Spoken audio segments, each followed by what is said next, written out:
финалната тема, която ви предлагаме. Първо да ви представя гостите, разбира се. Иванка Динева е директор на Изпълнителната агенция Медицински надзор. Здравейте, госпожо Динева.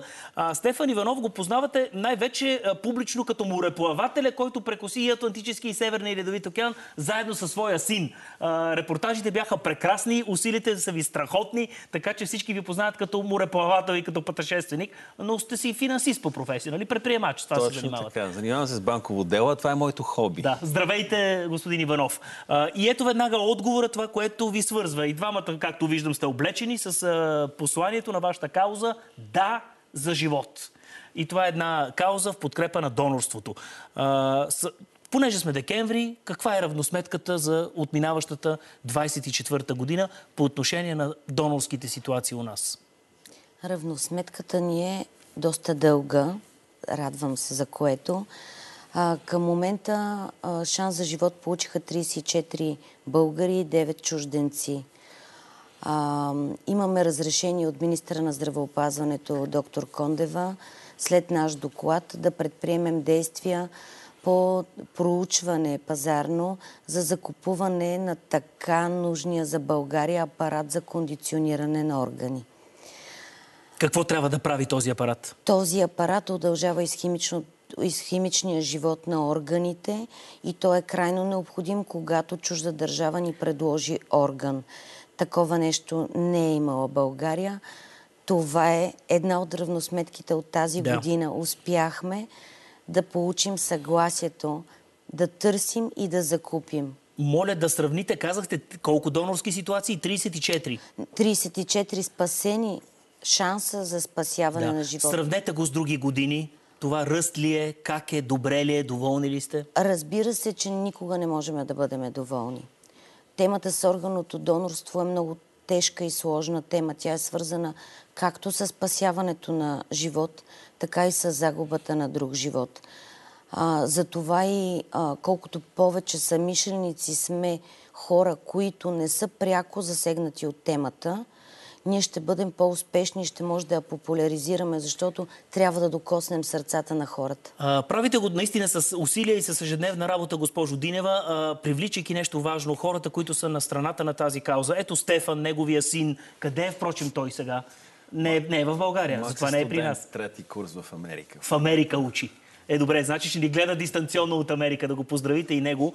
Но така или иначе, двамата са привлечени в каузата. Смятате ли, че такива усилия, господин Иванов, са забележими? Смятате ли, че вие с вашата лодка в средата на Атлантическия океан можете да допринесете с нещо за популяризиране на донорството? Опитваме се. Прегърнахме тази кауза още преди да направим първото плаване в Атлантическия океан.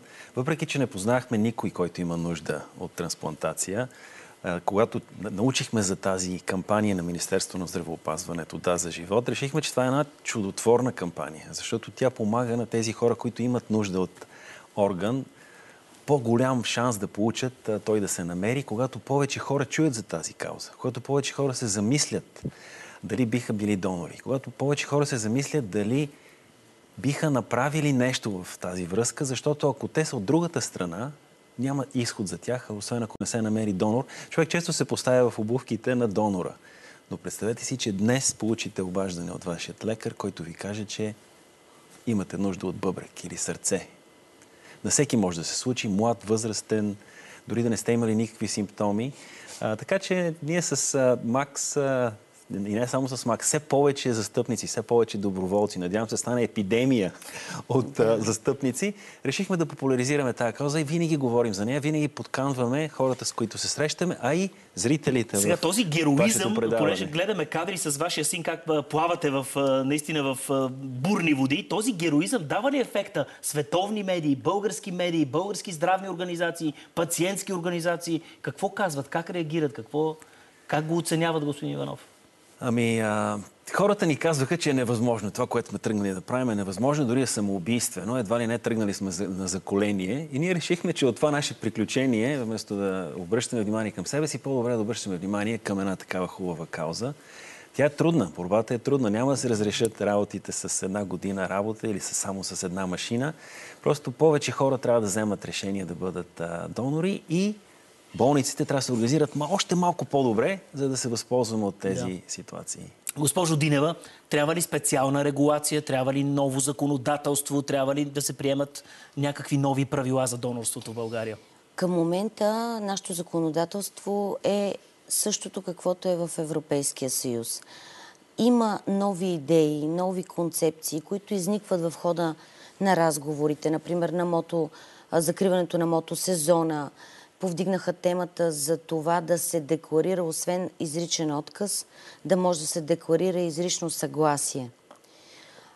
Тоест, това изисква законова промяна. А защо е необходимо в момента положението да декларираш само нежелание след смъртта ти органите да бъдат трансплантирани? Точно в момента. така, презюмирано съгласие. Точно така, следователно даваш съгласие, ако не го правиш изрично. Ако трябва сам да декларираш желание да бъдеш донор, това няма ли да стесни още повече донорските ситуации? Би го стеснило, защото такава е практиката в страната преди доста години, за това беше променено. Въпросът е дали да има паралелно две листи, да си остане презюмираното съгласие, но да има и листа, която ако някой приживе желая да волеизяви, ако се притеснява от това, че роднините няма да спазят неговата воля. Но категорично не трябва да бъде само презюмираното съгласие, защото то не работи.